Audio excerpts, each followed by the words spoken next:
Please welcome Alice McCown, Publisher and Chief Revenue Officer of The Atlantic. Hello, everyone. I am Alice McCown. I'm the Publisher and Chief Revenue Officer of The Atlantic. Thank you so much for joining us today for this incredibly important conversation on our changing climate. Climate change is one of the defining issues of our time. We will need transformational modification in order to hit our global climate goals and protect our planet for future generations. There still is time for meaningful action. So how can we gain bipartisan support for environmental solutions? And what new technologies are needed in order to ensure a sustainable future?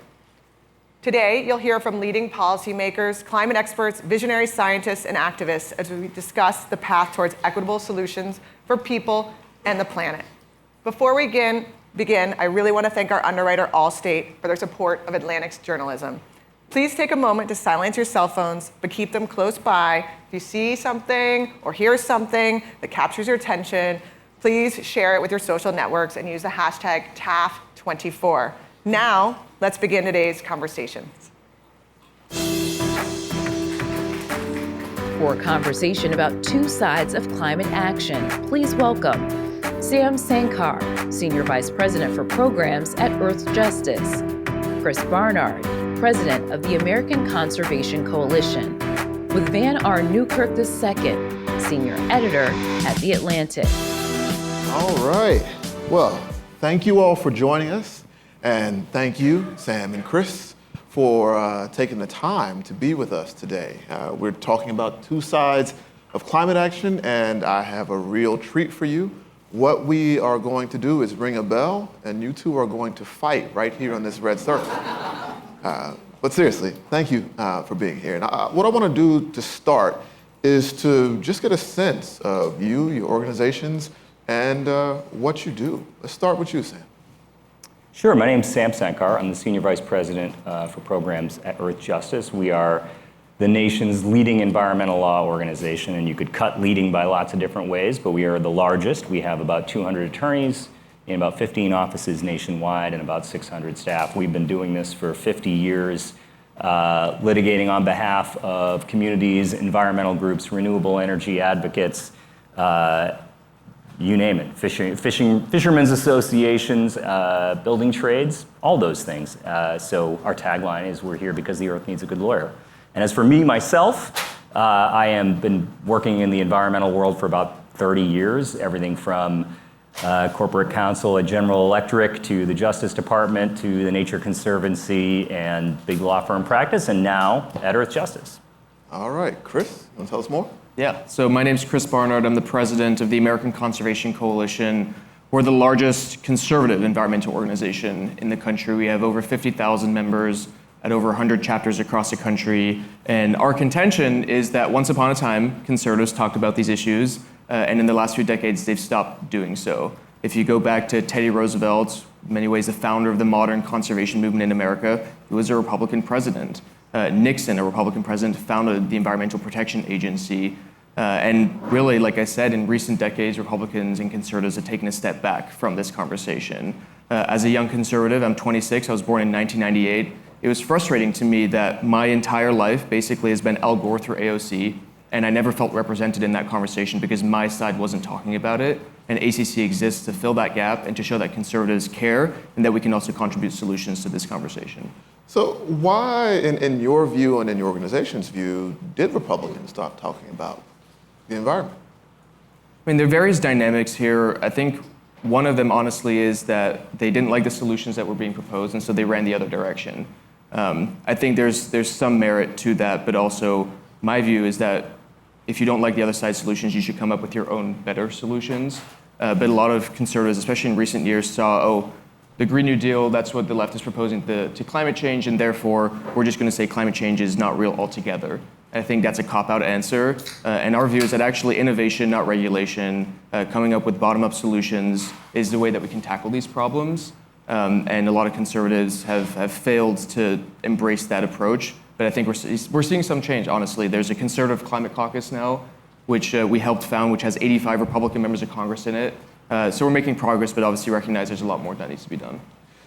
Sam, we are assessing the effects of one of the largest pieces of climate policy in this country's history, the Inflation Reduction Act. What is your assessment of so far of what that act has done and aims to do?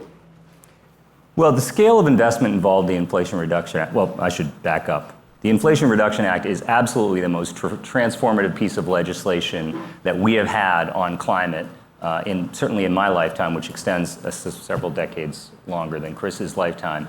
And it's a profound action and a profound transformation. It's unfortunate that it had to get passed the way it did, but what that limited to doing was investing. And it invests in all kinds of positive things, energy technologies of all kinds. And of all kinds, it includes a fair amount of investment in fossil fuel infrastructure and in fossil fuel adjacent infrastructure. So what has it done so far? It's put a lot of money into a lot of different things.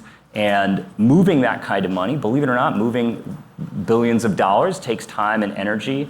And we have agencies that could be doing this faster. There's no question about it. But the money is there, the impact is coming, and you're seeing this as politicians around the country, if they were opposed to it, have become awfully quiet about it, and if they're in favor of it, are clamoring to make it land in the way it should. Now, Chris, not a single Republican voted for the IRA. What does your organization think about that law, especially now that it's been enacted? Yeah, obviously there's a few dynamics here. The first is the IRA often gets touted as the biggest climate law in American history, but it's not just a climate piece of legislation, right? There's a lot when it comes to IRS agents and other various elements, and I think Republicans just didn't feel like they were part of that process. A lot of the bills that actually made their way into the final package had bipartisan support when they were standalone bills, especially on the energy tax credit stuff. But you'll probably not be surprised that Republicans aren't going to vote for more IRS agents or things like that. And so I think the political dynamics of it were just very weird, and Republicans were not part of the process. We have seen some shifts lately on this because of the investments. So 60% of IRA investments in clean energy are going to Republican districts. 19 of the top 20 districts across the country that are receiving clean energy investments are Republican districts. And recently a letter was signed by 18 House Republicans to Speaker Johnson saying, look, we think the political process around the IRA sucked. There are things in here that we don't like, for example, the IRS agents and other aspects around, for example, electric vehicles. But there are aspects that are beneficial to our communities. We're seeing investment in American-made energy, and that's something that we should be taking a closer look at rather than just a wholesale repeal. I think one of the other things that Republicans have been talking about in this context is, look, at the end of the day, the IRA is somewhat useless if you don't have the permitting reform to actually build these things. There's a study from Yale that found that 80% of the emissions reductions that could come from the IRA will not happen if we can't build the infrastructure fast enough that is currently being stopped by our permitting process. And so I think that's really where the conversation is happening now among Republicans, is how can we actually start making it easier to build this stuff so that those dollars can be put to good use. Yeah, that's you mentioned the fact that so much of the dollars being spent are going to conservative districts, are going to rural districts, to things like lead abatement in Appalachia. I'm curious if that slow embrace of the money that's already out there, is that changing Republican attitudes towards spending as a lever for climate change? Yeah, I mean, everyone will embrace it for different reasons. Like you have Marjorie Taylor Greene embracing some of the solar projects happening in her district. I'm pretty sure she's not embracing it because she's a climate hero. She's embracing it because those are jobs and economic opportunities for her district. And everyone will have different reasons for embracing it. I think we shouldn't have a puritanical approach to this. Some people embrace clean energy because it's one of the best ways we can be competing with China in the 21st century. I think that's a fairly legitimate argument to be making. Some people are concerned about the climate impacts and see these investments as critical to reducing emissions. I think that's important as well. But there's really different dynamics, and it depends on the district. Sam, are there any deficiencies in that act from your perspective? In the IRA? Yes. Well, there are certainly inefficiencies, and one of the problems that we have in our political dynamic right now is that the price of moving on clean energy and on transmission and permitting and all the things that we need is often provisions intended to incentivize fossil fuel leasing, fossil fuel export, fossil fuel development. So, for example, you see that Joe Manchin and John Barrasso are proposing a bill that was originally touted as some sort of method of expediting energy infrastructure. But what you see is that it's often tied to guarantees of additional federal land for oil and gas leasing, to revamps of the oil and gas leasing process, to expedited approvals of LNG pipelines and export. So what you see is this political dynamic that is really problematic. If you want to take action on climate change, you have to recognize that fossil fuels and the fossil fuel industry can't be preserved, subsidized further in order to make progress on this stuff. It's just really hard when you look at the climate deadlines. We have 5 years, right, to make transformative change, and it's hard to see how transformative change includes a ton of gas export terminals and guarantees of 10-year leases for offshore oil, and a host of other changes to the federal law, permanent changes to federal law intended to make it easier for the federal government to lease and export fossil fuels. Could I weigh in on that real quick? I'm curious because some of the data that we're seeing looking at the Manchin-Barrasso bill is estimating that the emissions reductions impact could actually be 17-1 in terms of reducing emissions versus new emissions from more fossil fuel use. Is that something that's factoring in on your side of the debate? Isn't that a very good deal for the climate? I think the modeling, so we're not a modeling organization, but the modeling organizations that we've talked to are profoundly skeptical of the models that are coming out. And if nothing else, you need to look at the proponents of this bill, two people from hugely fossil fuel dependent states. So when you have Barrasso from Wyoming, a coal and gas state, and Manchin from West Virginia, a coal state, it's hard for me not to look for the fine print. And the fine print is there in all of the legislation and regulatory reforms, many of which are not accounted for in the modeling. So the modeling looks at the LNG stuff and compares that against the transmission stuff because for those who don't know, one of the major problems we have right now is that our transmission and grid infrastructure isn't sufficient to move the renewable energy that is waiting to come online. And in places like the Southeast, many of the incumbent generators are reluctant to have those reforms happen because right now, with limited transmission grids, they have a captive audience. If you have coal and gas-fired plants and your customers can't get their energy from somewhere else, that's great for you. So transmission can be a problem for folks like that. Yeah. Well, yeah. Sorry, I feel like you got it. So the modeling was done obviously by Third Way, Rocky Mountain Institute, not particularly seen as conservative organizations. But the other thing, you mentioned the LNG exports. Obviously, for those of you that don't know, the bill would overturn Biden's LNG export pause, which is something that my organization has actually criticized the Biden administration for. Our view is that if we don't export American LNG, we'll be just empowering countries like Venezuela and Iran or Russia to be exporting their LNG to other countries, or increasing the reliance for people on coal. Some of the studies that we've seen at least show that American LNG exports to Southeast Asia, for example, could reduce emissions by up to 50%. And this is not at all a gotcha, but just a genuinely curious question.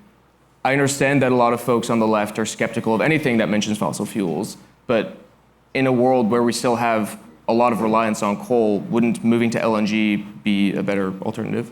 So to be clear, right, the United States would be investing in further fossil fuel infrastructure for a long period of time. These are permanent legal changes to the way the federal government does offshore leasing, natural gas permitting, natural gas export policy.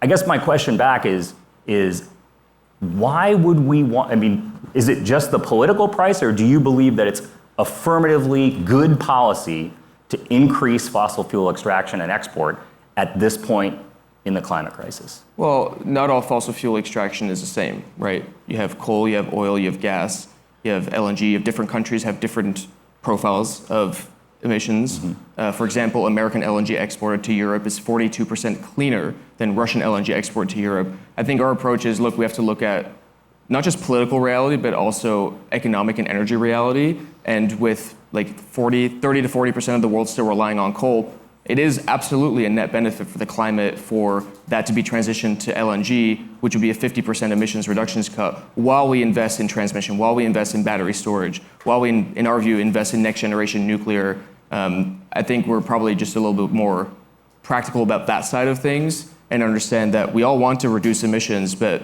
there are different ways of doing that. Well, for you, and I think for the general sort of conservative climate movement, is there a long-term view that a total energy transition to renewables is necessary in the future? I mean, our view is that we need an all-of-the-above approach, Okay. not just 100% renewables. We believe nuclear will be part of that. We believe geothermal will be part of that. We believe carbon capture and storage will be part of that. Like, one of the things I think that maybe sets conservatives slightly apart in this conversation is that we don't know what innovations will necessarily come out of the market, but we need to try and incentivize as much innovation as possible. So it's entirely conceivable that by 2050, there might be some places around the world still using natural gas, but they're storing the emissions from the natural gas through CCS. I don't think that's a solution that we should be getting rid of. Okay.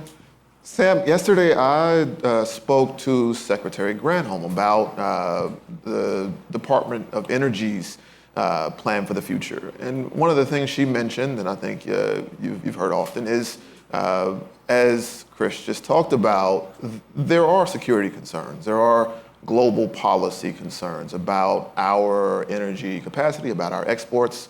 For you and for Earth Justice, are those, where do those rank among the priorities?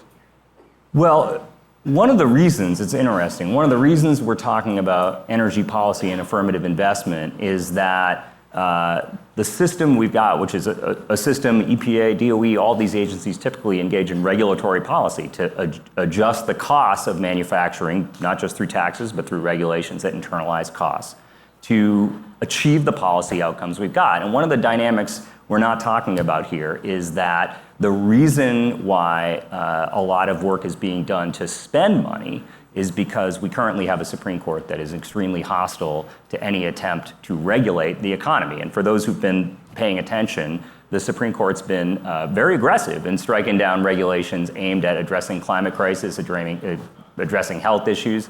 And that's a major issue for us at Earth Justice. We're not an energy policy organization. We're primarily an organization that works to enforce and improve our existing laws. One thing that I've been reporting on for 7 years now is we just talked about the fact that conservative districts are receiving a good portion of the IRA's funding. I'm concerned with also minority communities, whether they are being supported, whether the IRA funding through things like Justice 40 is actually reaching them. What's your assessment now of that part of the IRA? So that movement of money is even slower. One of my biggest concerns right now is the Supreme Court decided a bunch of cases recently that suggest that any decision making that might consider the historical impacts of race-based decisions, and you know well about this, you've written about this, are impermissible. And that means that many communities that are environmental justice communities are in that status because of historical decisions about redlining, about zoning, about permitting, and about siting.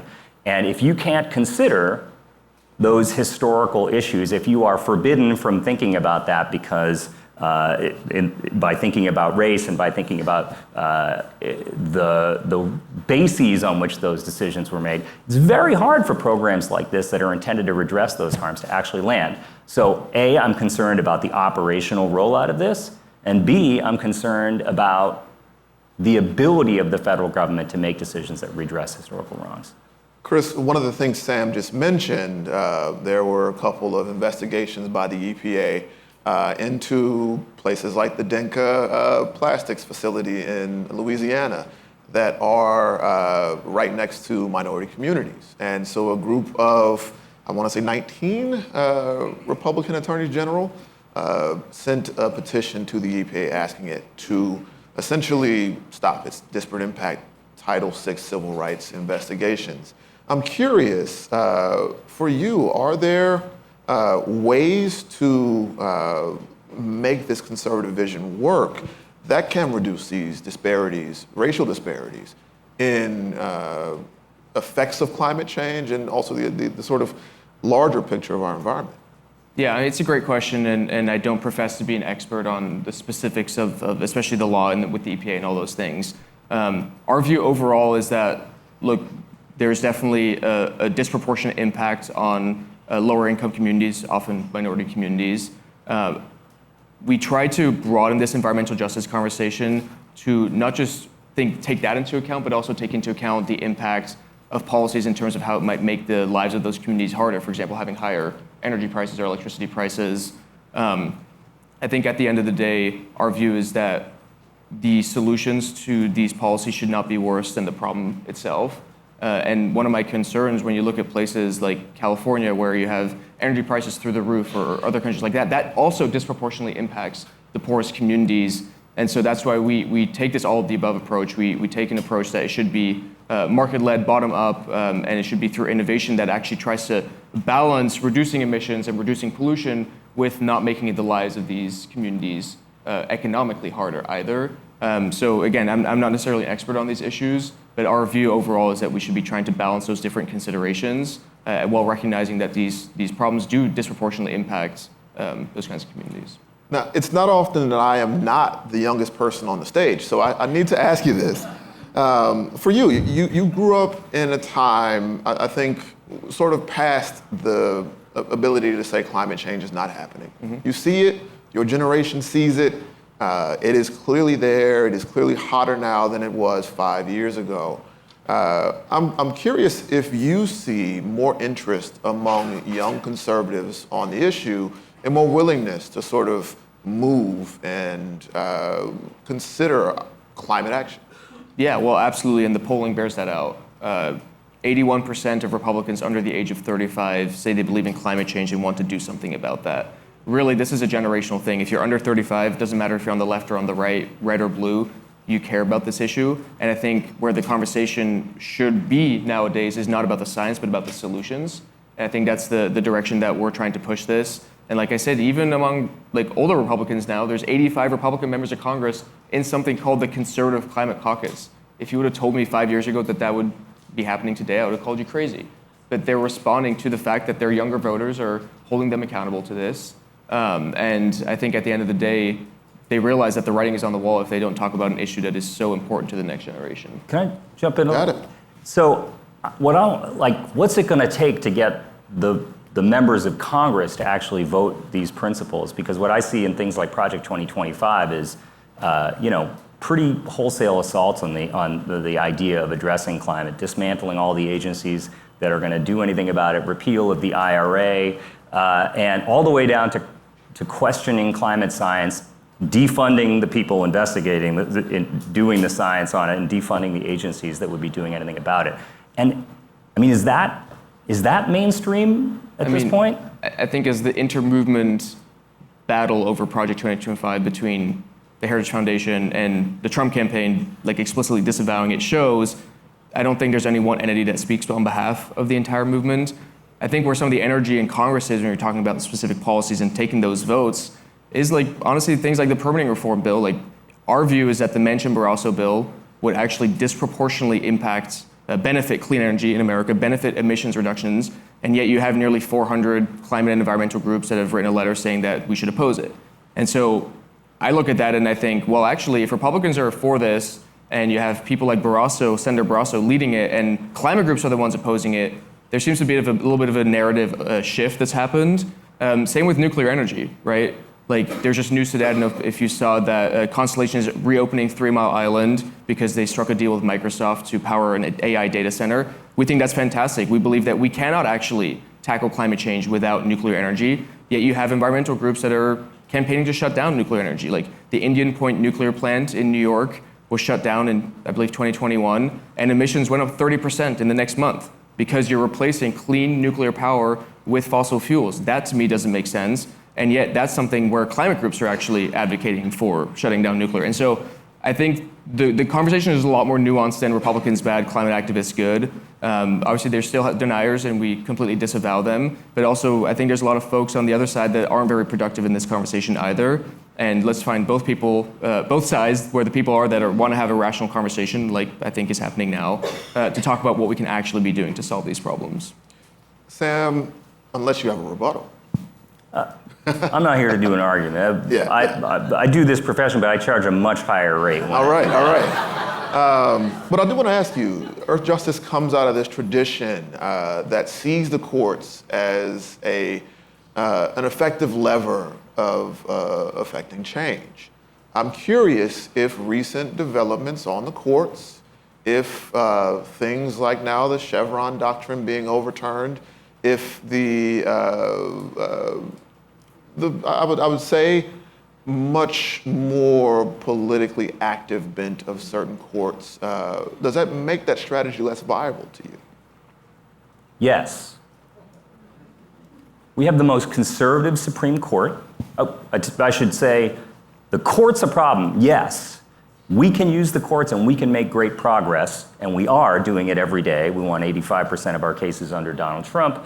And at the same time, I clerked for Justice Sandra Day O'Connor in 2003, and that was 20 years ago, in a court that by any stretch of the imagination would be called conservative. Justice O'Connor, a Republican legislator from Arizona appointed by Ronald Reagan, was the centrist vote on that. She would have been horrified at what she's seeing this Supreme Court do. I am horrified as the former clerk for a very centrist judge. And I've spent a lot of time working in the federal judiciary, and with the federal judiciary, we are seeing the most activist court and explicitly deregulatory court of our lifetimes. The court isn't just deciding cases in certain ways and destabilizing bedrock doctrines of administrative law, principles like what used to be the Chevron doctrine, which P.S., the reason it's called the Chevron doctrine is because it was a case that Chevron won. That was a case in favor of an oil and gas company, but not conservative enough, apparently, had to come out. When you see the court doing that, that's one thing. And now when you see the court do, many people here who are paying attention probably know about the shadow docket, where the court is now reaching out aggressively on its own to take cases at early stages and to issue decisions that block regulations from coming into effect at the request of red states and industries that don't ever want to be subject to this, and know that even if they lose in the lower courts, which remain productive venues for progress, they can get a do-over in the Supreme Court. This is a development that everybody in America should be worried about. Many people are worried about the court in terms of individual liberties and choice. Regulation and the fabric of our country, they're under attack at the Supreme Court. Obviously, the cases you take are not just those that affect people who agree with you. That you take cases across rural America for people who are disadvantaged, for communities that are being polluted. I'm curious if your work, if interfacing with communities that may not have an inherent proclivity towards the liberal view of climate change, if it changes minds. We represent ranchers in Montana, conservative ranchers who are concerned about the impact of coal mining on the springs and watering areas that feed their stock. We represent profoundly, historically Republican shrimpers in Louisiana who have understood now the impact of pipelines on their historic livelihood. Communities up and down the Gulf Coast, fishermen. These aren't people who are just impacted by pollution itself. These are people who are impacted by the collateral impacts of an economy, a government that is deeply beholden to a fossil fuel industry and economy. And I think it is our view that continuing to build that economy, continuing to invest in that economy, is if you just look at what every scientist, every IPCC report is telling us, the solution to climate is not burning more fossil fuels and further investing in an economy that has brought us where we are right now. The free market, the free unrestricted market has brought us to the climate crisis, and letting things go as they are right now is not going to get us where we need to go. Chris, I want to ask you if your work in the course of the creation and growth of this conservative climate movement, if you've seen that be something that attracts, say, young liberals and progressives to your side. Yeah, it's a great question, because one of the things I think we're most proud of is that on our college campuses across the country where we operate and where we have chapters, we found that actually we can strike good partnership with like the Eco Club or the Sustainability Club on campus. And honestly, part of that is because they're disillusioned with what they consider some of the extremism within the climate movement. They look at like protesters that are just blocking traffic or gluing themselves to buildings or throwing tomato soup at paintings. And they say, I want nothing to do with that. I am not ideologically zealous about this. I just care about my future. I want myself to have a good future. I want my kids to have a good future. And I want to do something about that. And I want to be productive. And so a lot of our motto is actually we want action over activism. And sometimes that looks like signing a petition, showing up to Congress like we do a fly-in, things like that. Sometimes that means planting trees in the local park, cleaning up trash, helping with a conservation project. And people need to have that sense of ownership and accountability over their personal community. I think that's actually quite a conservative principle. And really, at the end of the day, that's what people want. And so a lot of liberals kind of look at that and say, like, actually, that's appealing to me. I don't want anything to do with extremism. I just want to help contribute to a better future. And we at least try to offer that to them. Now, I'm from a farming family in Eastern North Carolina, and one of the things that I always try to find obviously, climate action is going to require a lot of folks to get on board. And so I try to find that common ground. And the thing that I always say is farmers always have to deal with climate change.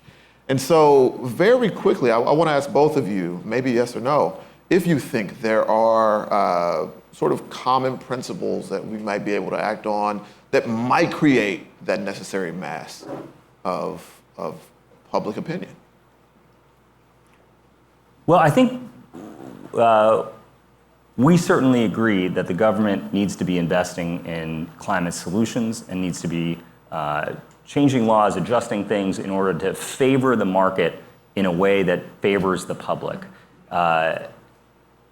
Corporations and capitalism, they're designed to make profits. They're not designed to yield the public good. It's the job of the government and the job of good tax policy, investment policy, regulatory policy to guide that machine, that sort of unthinking machine, to yield public good. And I think what most Republicans would agree is that those are the tools we've got, and those are the tools that we need to use. And so I think we agree that that the solution, the government has to be a huge part of the solution. Real quick question: who here has heard of Congressman John Curtis? Okay. So Congressman John Curtis from Utah is the founder of the Conservative Climate Caucus. He represents one of the counties that he represents in Utah is called Carbon County. You can imagine what they do in Carbon County.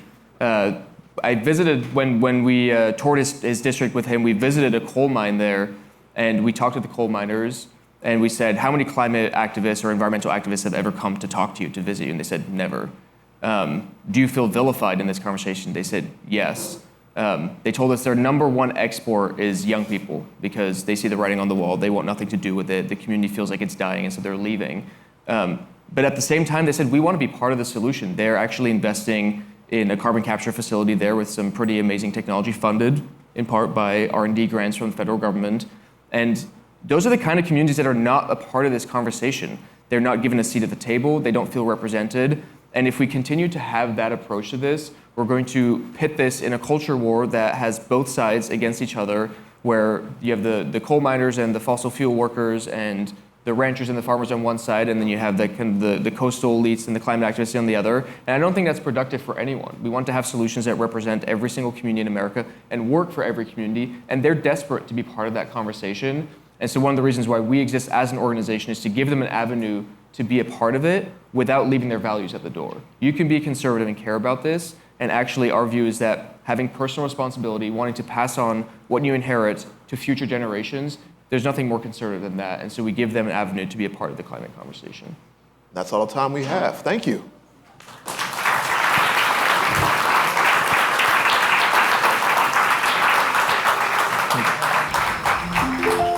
The beauty of nature is what moves me. But just as beautiful as it can be, it can quickly change when a storm comes through. I've lived through an F5 tornado myself that went right downtown over my workplace. My daughter's daycare center was in the path. I've seen it. I've lived through it. I've had this job for 24 years. Our mobile claim centers are just packed full of innovation and technology. We've got drone technology, we have aerial imagery, and it helps us do business faster so that we can help people get back faster. At first, it feels like there's no way to recover from it. But then you get this glimmer of hope. The sun's gonna shine again.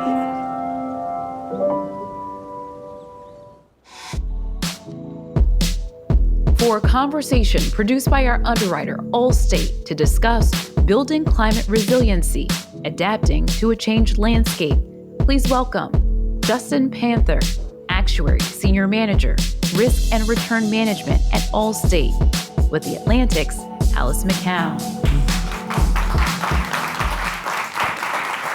All right, that was a really incredible glimpse of Allstate's work in resilience, and I do want to spend some time talking about that, but first, I'd love to hear a little bit from Justin about Allstate's sort of long-standing history and expertise in building climate resilience. Well, before we get to that, I just want to thank you for putting on such a wonderful festival and for giving us the platform to share Allstate's story with all of you here today.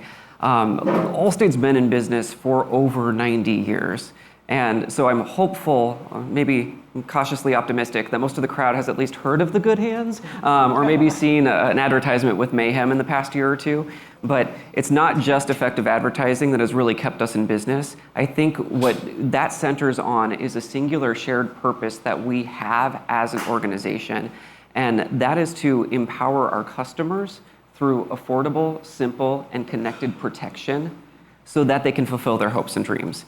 And climate resiliency centers squarely on that protection concept, because what we're talking about here is not just protecting you today, but against any climatological conditions that we might face in the future.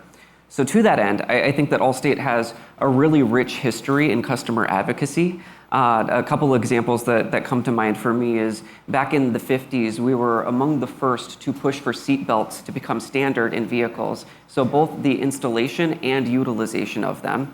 And then in the 1970s, similar idea with airbags. These are proven measures that if they're taken before the accident occurs, it's going to reduce damage on the back end.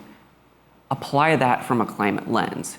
That's what climate resiliency is all about. And so we're continuing our advocacy today, and a lot of that actually happens here in DC, so this is a great location for the conference or the festival. So on Capitol Hill, we are pushing for legislators to take meaningful stances. One such piece of legislation that we're particularly excited about is the Resilient America Act.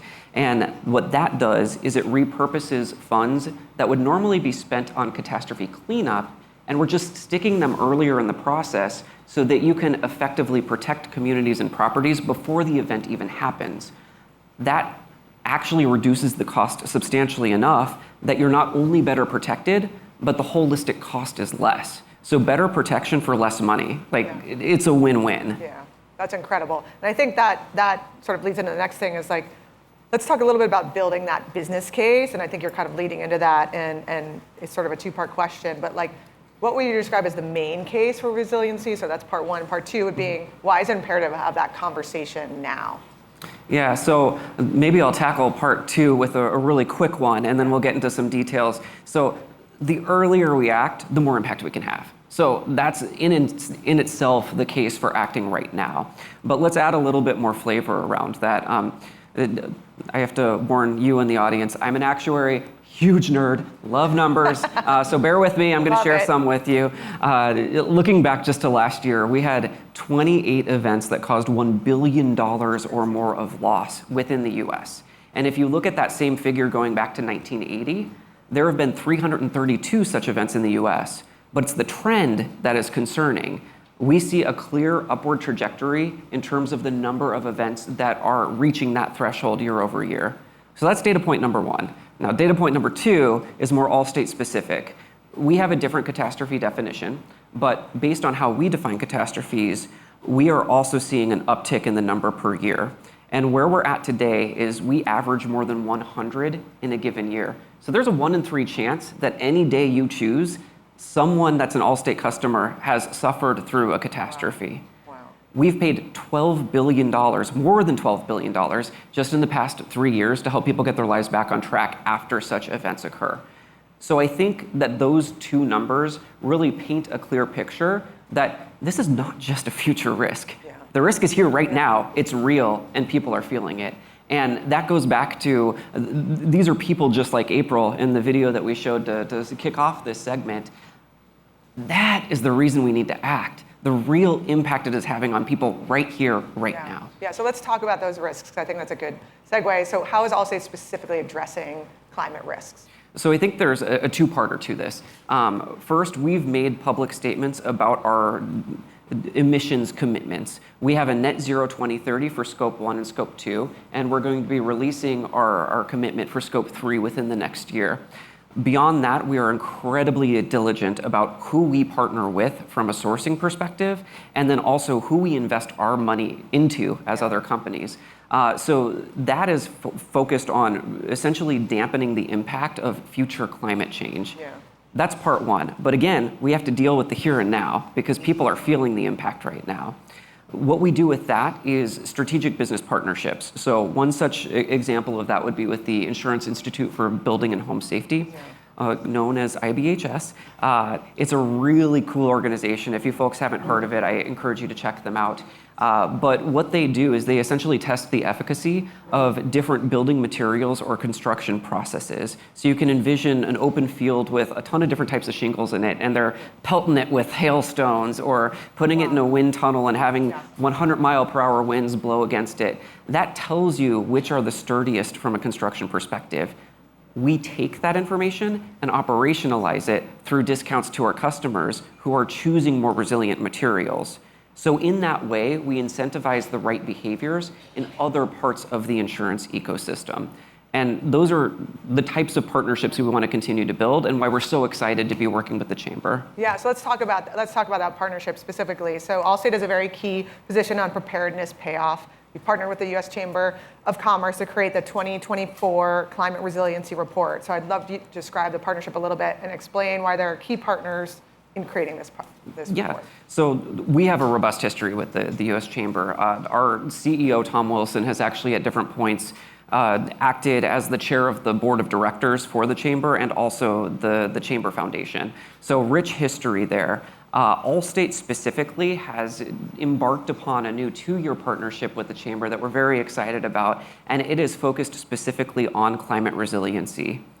So what the first byproduct or the first output from that relationship is the resiliency report that you just talked about. And we think it's very effective at highlighting the total cost that comes from disasters and what $1 of mitigation on the front end can do to help save those back end costs. All right, so last question. So what do you think are some key things you hope to accomplish with the resiliency report looking ahead? Yeah, so I think this is a great way to close out because if there's one thing I can have the folks here today walk away with, it's that $1 invested in climate resiliency translates to $13 of economic savings. $1 for 13. Like, where else can you get a return on investment like that? Nowhere. So how that breaks down is there's $6 of savings that's associated with the physical risk. So there's less damage to buildings. We don't have to clean up as much as we might have needed to in the past. But there's also a key component that's often missed, which is $7 of additional economic savings. And those are like squishier things, like jobs are no longer available within the metro area, or like what we saw with Hurricane Katrina, people move away from New Orleans and never come back. That has real implications for the areas that are affected. So what we want people to take away, it really depends on the seat in which you sit, but there's a value proposition for everybody within the report. So check it out, please. I can't go into too much detail here. But for community planners, it's something as simple as just thinking about how you're passing zoning laws and then what building codes do you have in place and how are they being enforced within your community. And then down to the individual household level, it could be something as simple as just creating an evacuation plan if and when a disaster occurs, because you don't want to have to make that plan when it's actually happened. Yeah. So those are the types of takeaways that we want people to have. And really, it's about just spreading the message. So everyone here today, this is a great topic for parties, I promise. Just whip out the paper, you can talk about it. Key points. Exactly. But like, it's really just about spreading that message because we can't expect people to make the right decisions if they don't have the right information to do so. Got to be prepared. Yeah. Thank you so much. That's our time for now. Thank you, Justin. Thank you. Thank you, Allstate.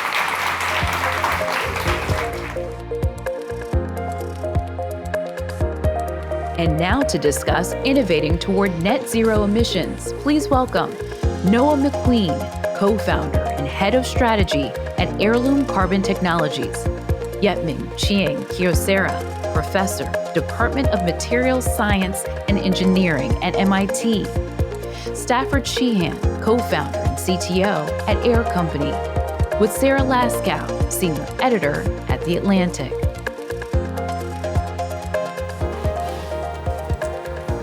Hello. Hi, everybody. Welcome to this panel on climate technology. I'm Sarah Laskow. I'm an editor here at The Atlantic, and I cover climate, among other things.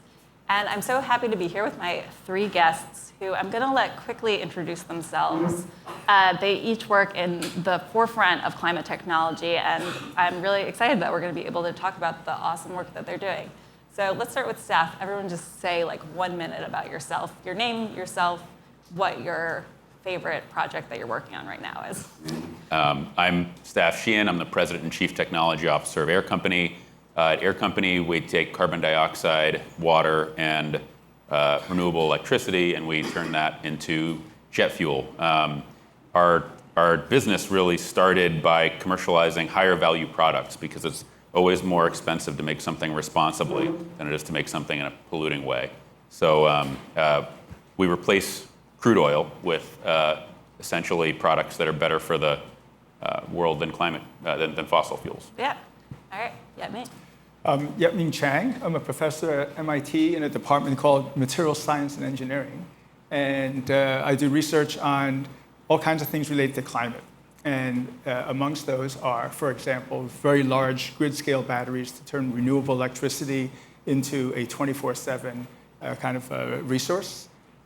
We have developed technology for decarbonizing cement, one of the largest industrial emitters in the world. We've worked on a lot of different kinds of batteries. So not only those grid-scale batteries, also now we're working on batteries to enable electric aviation. And so these research projects that we carry out in the lab frequently lead to spin-out companies. And to date, about 8 of those in the clean tech sector. And Noah. Thank you. Hi, I'm Noah. I am one of the co-founders and the head of strategy at Heirloom. Heirloom is a company that gives minerals superpowers to remove excess CO2 from our atmosphere to stave off the most catastrophic effects of climate change. Most excited about a couple projects that we're developing in Louisiana, which we'll dive into a little bit further. Cool. Yeah, so let's talk about each of these things a little bit more. Yetming, you mentioned that you work in energy storage. How is that going to help us transform the grid? What does that kind of end up looking like, big picture? Yeah, the basic goal is reliable electricity. And everybody knows about the intermittency of solar and wind. Sure. When you look closely at the patterns of think of them as renewable outages across the United States, what you find is that the periods that are the most important to bridge are now multiple days. It's not part of a day. It's not the sunny part of the day to the evening. It's now multiple days. So there is a category of storage called multi-day storage now. And a company called Form Energy that I co-founded with several colleagues, what we're building is a battery that can do that can cost-effectively provide multiple days of storage. So to kind of paint a picture, first, what is this battery? It's actually based on iron, one of the most plentiful, the most widely harvested metals in the world today. And the way it works is when you rust the iron in this battery, it delivers electricity. When you electrically unrust the iron, you're charging the battery for the next cycle. Sounds like magic, right? It actually works. Right? And so the place where we're doing this is an interesting location. Weirton, West Virginia, we're building a gigafactory there. And so Weirton is a town on the just on the northern side of the West Virginia, the state of West Virginia, on that panhandle extending towards Pittsburgh. I was just there last week. It's a site where we used to make steel in the United States. The Weirton Steel Works were there. Today, so actually, if we just go back 15 months, it was a brown field, literally brown field. Remnants of what used to be a steel mill.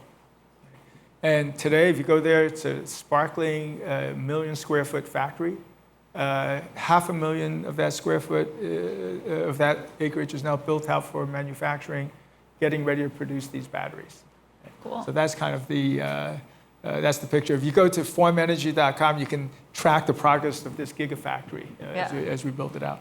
That's awesome to hear.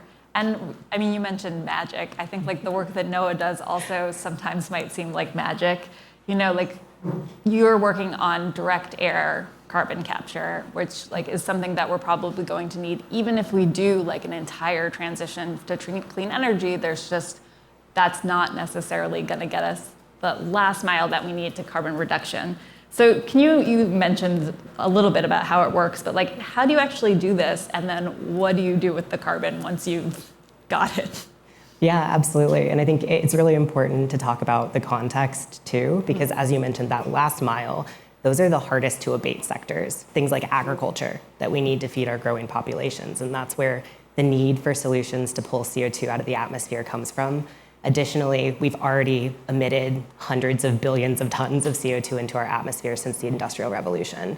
So the way that Heirloom actually approaches this is by emulating and accelerating natural processes. A lot of people don't know, but the geosphere, or literally rocks, is one of the largest natural carbon sinks in the world. So what we do is we give those rocks superpowers to accelerate how much CO2 that they can take up out of our atmosphere. So we use limestone or calcium carbonate, which is the second most mined material in the world. It's also dirt cheap. So we give it this limestone, we break it into its two parts. It's CO2 and it's calcium oxide, and it's roughly half of each. So when we break it apart, we have a pure stream of CO2 that we can store reliably and safely underground. The other component, calcium oxide, we hydrate to calcium hydroxide, and that material becomes like a sponge for CO2. So we leverage industrial automation to spread this material thinly on trays and stack them in the vertical direction so that you expose as much of it to the air as possible. And as the air flows through these trays, it's scrubbed of CO2. So when your sponge is saturated with CO2, you can bring it out and use that material to capture more CO2 from the atmosphere. Cool. And then where does the wrung out CO2 go exactly? Yeah, the wrung out CO2, we partner with storage partners. Yeah. So those are geologic wells underground. And that is one of the largest and most scalable ways to store CO2 away from the atmosphere. It's permanent on the order of tens of thousands of years. And you can also see that we've been doing this over decades. So we started injecting CO2 underground decades ago, starting in the 1960s. And since we have injected millions of tons of CO2 into the subsurface. Yeah. I feel like I'm sensing this theme where it's like we're looking for materials that are cheap and common and affordable. I guess cheap and affordable are the same way. I mean, can you also tell us just a little bit about like another common material that you work with, cement, and how you guys are making low carbon cement? This was not planned this way, but what NOAA just said is the perfect tee-up. Okay, so cement uses limestone. And what NOAA just described as a way of using limestone cyclically to grab that CO2 out of the air and put it underground. Well, the way we make cement, we don't do it cyclically. What we do today is to burn that limestone into lime and emit all that CO2. A huge amount of CO2. Huge amount. So it turns out to be 8% of yeah. all emissions today. Right, this one industry, 8%. It's about 4 gigatons a year. So half of that CO2 comes from the limestone we burn. The other comes from the fossil fuels that we use to heat cement to those temperatures. This is what is known as Portland cement today. Portland cement was invented by a British bricklayer in 1824. This year is the 200th anniversary of Portland cement. What we're doing is giving it a nice retirement party. All right. And so, here's this incredibly valuable technology, enabled the Industrial Revolution, enabled society as we know it, and today is one of the largest emitters. So what we have to do is to get away from the use of limestone, number one. And secondly, we have to use lower temperatures. And so we actually use electricity to do that. This is a company called Sublime Systems. And we use electricity in order to to take the calcium, the lime that Noah was referring to, out of rocks that contain that calcium, but not in a carbonated form, right? So we don't emit that CO2. Then we react it with silica, which is a form of sand, think of it that way, at much lower temperatures, near room temperature. And we're able to produce decarbonized cement that way. There was an announcement yesterday. It was a big day for us. We announced both an investment and a partnership with a company called Holcim, which is one of the largest cement producers in the world. And this kind of partnership is how we want to proceed towards having an impact and doing it quickly and at a massive scale. Yeah. And I think similarly, Steph, you are working with an industry that is difficult to decarbonize, to figure out how to cut back. You're making this carbon neutral jet fuel. Can you just explain to us how it's made? Yeah, so we take carbon dioxide that is emitted by point sources typically. We could also use carbon dioxide captured from the air, and we combine that carbon dioxide with hydrogen. Hydrogen can be produced from water using water electrolysis, or you could get it from a variety of other sources. And out of that combination of carbon dioxide and hydrogen, we get essentially jet fuel, where we get what replaces kind of a crude middle distillate. So you can make jet fuel, you can make diesel fuel, a variety of different fuels from carbon dioxide using the technology that we have. And one of the key pieces of what we do at Air Company, a lot of technologies out there are going to be needed to fight climate change. We don't need a whole portfolio of technologies. The biggest challenge is economics. Yeah. If it were cheaper to use sustainable products, we wouldn't use fossil fuels. We would use sustainable products. Sure. We use fossil fuels because they're cheap. So at Air Company, there are other advantages to using this approach to make fuel. For example, you don't need to rely on fuel logistics. You can produce this from literally air, water, and a power source. Yeah. Could be heat, could be electricity. So there are a lot of external benefits that come with using the fuel that we produce that enable us to walk down the cost curve and scale our technology in a way that could eventually overtake the cheaper today option of crude oil. Yeah, that's so interesting. What kind of point sources do you use right now, like for the basic building blocks of this? That's a great question. So we use biogenic carbon dioxide. Biogenic carbon dioxide comes from things like ethanol production from corn or biomass, comes from wastewater treatment, comes from anaerobic digestion, pulp and paper. Those are products that we currently make today that emit massive amounts of carbon dioxide. Those are the low-hanging fruit. Eventually, we will need to develop direct air capture technology and other technologies that can capture CO2 in a more economic way. I mean, Noah's technology is a great example of that, and there are ways to pull carbon dioxide out of limestone, for example, efficiently. Today, we use the lower hanging fruit of recently atmospheric carbon dioxide, biogenic CO2. Yeah. I think that's so interesting because it really speaks to like the moment where we're at in this bigger transition where it's like we can look and see like here's industries that are emitters that we can maybe use the carbon for like almost like recycle it for a second use. But then like the more and better we get at doing these sorts of things, the more we hopefully won't even have that carbon and need to get it like from the air or something like that. Well, the problem is we don't have unlimited time to solve climate change. Yes. Which is why, it's so exciting to hear what you guys are doing like right now. And yet, Ming, you're also working on electric aviation, so this would be cutting out fuel from aviation altogether. What can you tell us about that project so far? Right. So first, I wanted to mention that Sarah and staff did not mention that before staff made jet fuel, he made vodka. True. So I want to thank the Atlantic for providing his vodka to us. Exactly. Just kidding. It's only water, unfortunately. Okay, electric aviation. So there's an interesting number. When you look at your electric bill, and in Boston and maybe in DC, it might say 15 cents a kilowatt hour of electricity.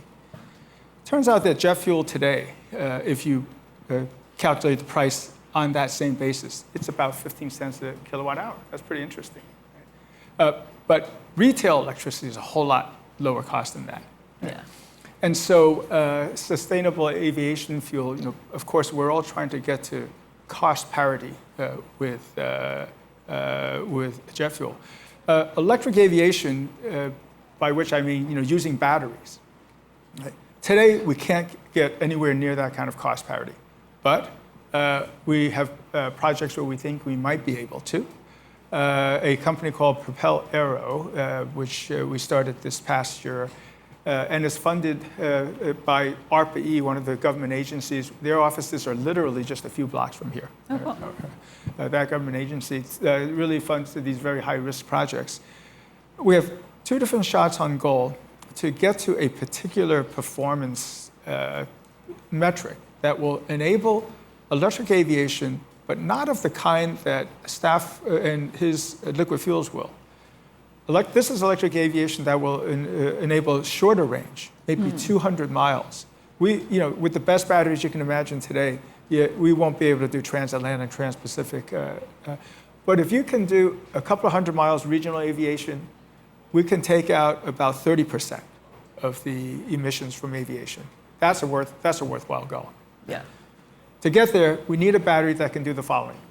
If you take your typical electric vehicle battery today, the units are the following: watt hours of energy, right, that it stores relative to a kilogram of mass, and those are 200 to 250. We need to get to 1,000. Okay? So really 4 to 5 times what your electric car battery can do today. We think we have a decent shot at that. That's what we're setting out to do. Yeah. Right? That's cool. I was talking to my husband, who also works in climate change, about this, and he was like, well, what kind of planes is this going to be? Like you're saying, it's right, because it's not going to be like the big planes that we like fly to California with or something like that. And he's like, I mean, I live in Brooklyn, so we were like, is it going to be just like the people taking their planes to the Hamptons? And I think that that's like an interesting question on two levels. Like on the one hand, like wouldn't that be better if people were taking, even if it's just private planes, people are taking those to the Hamptons instead? But I am curious, like, what do you see as like the best use of this kind of aviation? Great question. You may have heard about something called vertical takeoff and landing, VTOL. And that kind of, it's basically a drone that carries people. That's a very different kind of a plane, but that's not really how people get around today. Yeah. If you think about what's good about electrifying aviation, one thing is the noise. Yeah. Right? An electric fan, much quieter. Right? And so you can look up a company called Electra Aero, and they've developed a plane that is partly electric and partly fueled by jet fuel with a turbine, but it can take off almost silently with electric propellers, electric fans, in half the length of a soccer field, 150 feet. Right? Boom. Right? And so you can kind of democratize this kind of quiet, frequent, short takeoff and landing aviation. So that's an example of the kind of plane that could be much more widely used. It holds a lot more people than a helicopter. Yeah. For instance, a nine-person plane. It's fun to watch. You go to that website, you can see this thing taking off in a room, right? That's 150 cool. feet. Yeah. It does make me feel like, we are like rapidly getting towards this future where it's like almost Jetsons-like, but also, as you guys are saying, like we don't have very much time to do all of this quickly. So I want to talk a little bit about like how we do things at bigger and bigger scale. Noah, you guys opened the first commercial plant that uses direct air capture, and then you're building additional facilities. Part of what needs to happen is for this to become economically feasible. Like, how does that work in the long run for your company? Yeah, I mean, if you look at the market right now for carbon removal generally, what you see is it's a lot of voluntary players. Yeah. You get companies like Microsoft who are buying large volumes of carbon removal towards their net zero targets.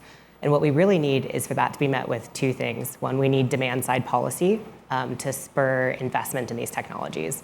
We also need financing and bankability around the tech. So in terms of demand side policy, there's really two pieces here. First, we need compliance markets. These markets spur regulatory demand, and they also put a price on emissions. This allows us to have, that regulatory demand enables long-term investment in these technologies so that they're scaling to meet these global climate goals that people are executing against. A lot of countries talking about 2035, 2050 goals. Where is the net in that zero? Where is that removal going to come from? The demand side policy, specifically compliant markets, can enable the innovation and growth required for the industry. The other piece of that is actually government procurement. So the DOE recently announced that they set aside, historically, $35 million for direct government procurement of carbon removal. And this is a massive step in the right direction. And we need to see more like that in order to build confidence that the carbon removal market is both growing and very large. On the other side of things, you also have financing and bankability. So these are large-scale capital infrastructure projects, and that's not unlike solar and wind facilities. So we need contracts that allow for steady recurring revenue for these facilities over a long duration. And that enables companies like Heirloom to go to project financiers and say, here is a project that will be economic and get the capital required to build larger and larger facilities. Not coincidentally, this is actually how wind and solar, it was very catalytic to their scale as well. And Steph, you also are working with the government, but in a different way. You said, ask me about NASA, also commercial airlines. How is scaling this fuel going to depend on partnerships and people who actually want to use it? Well, actually, Noah made a great point. Following the path of successful clean technologies like solar, and I'm going to talk about solar for just a minute. Solar panels, several decades ago, were only economic to be used on satellites. I mean, really not so long ago at all. That's true. Not so long ago. Not so long ago, solar panels were so expensive you could really only justify their use on satellites. But investing in solar panels for those high-value applications helped them come down the cost curve to the point where today you can buy solar panels to be on the rooftop of your own house. So solar is a great example of how targeting the high-value applications, and we work with NASA to try to commercialize our technology in space as well for terrestrial applications. So if you can make it work in space, sometimes that's a great gateway to making it work terrestrially. Right. We're not talking about sending rocket ships themselves up. We're talking about things going around in space, or are we talking about rockets with sustainable rocket fuel? Rockets with sustainable. We do make it's public knowledge. We work together with NASA to make RP1, which is rocket fuel. There you go. Fuel that you launch a rocket with from carbon dioxide and water. So. Sustainable fuels, both for NASA to get spaceships up into outer space, but then also when you get to Mars, how are you going to get back? Great question. That's part of our project with NASA. Actually, is the Martian atmosphere is around 95% carbon dioxide. We can take that carbon dioxide and convert that into RP1 on Mars. So you could use your rocket that you get, from Earth to Mars, and then transport people or whatever you have on Mars back to Earth using rocket fuel that you make in situ in the Martian environment. That's awesome. And I mean, my understanding of it is that's actually key to space travel, because the idea that we could bring all the fuel that we need to Mars to get there. It's impossible. It's impossible, right? Impossible. We need to be able to make it there to get back. You need to be able to make fuel on Mars to be able to get back from Mars, and that's what we do at Air Company. So that's the work that we do with NASA. On top of that, there are a lot of high-value applications on Earth that we target, and I would say yet actually highlighted one. So at the jet fuel is $3-4 a gallon, but perfume or premium perfume is $20,000 a gallon. Vodka, which you did bring, which we do have a prop here. So this is around $400 a gallon when you sell a premium vodka. So that's one of the ways that we come down the cost curve, is we start with high-value applications like RP1 for NASA to get astronauts home from Mars, or premium products like perfume and spirits. And these help us get down the cost curve eventually to getting to the same price as a fossil fuel. And for some customers, we're essentially there. So we work with the US Air Force as well to make synthetic fuels in contested environments. That means that environments where it's very expensive to transport fuel, it's actually cheaper for us to make it from air. Yeah. And that's really a lot of the ways that we're finding out how to make synthetic fuels or synthetic hydrocarbons cost competitive with fossil fuels today. Yeah. And then eventually we're going to be building these multi-billion-dollar refineries that will get it cost competitive with fossil fuels in the future, just for everybody and for everyday use. Yeah, that's so interesting. I mean, I think it is like you all are working on the problems that are. Oh, that's where that's going. You're not going to leave it on the table for everybody. No, you keep it. That's yours. That's yours. That's true. We also have Noah has previously sampled this vodka, so we have an assurance that it is in fact good vodka.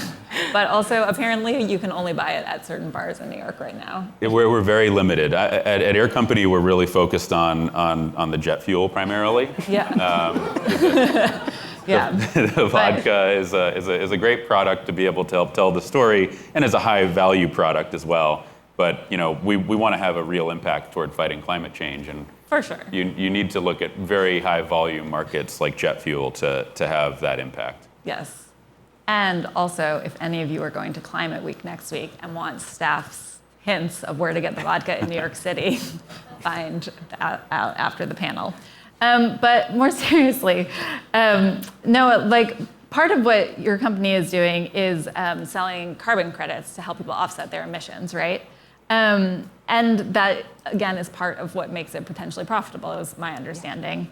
But at the same time, like you're thinking really hard about how to do this in a way that is not just like solving the problem right now, but solving it going forward.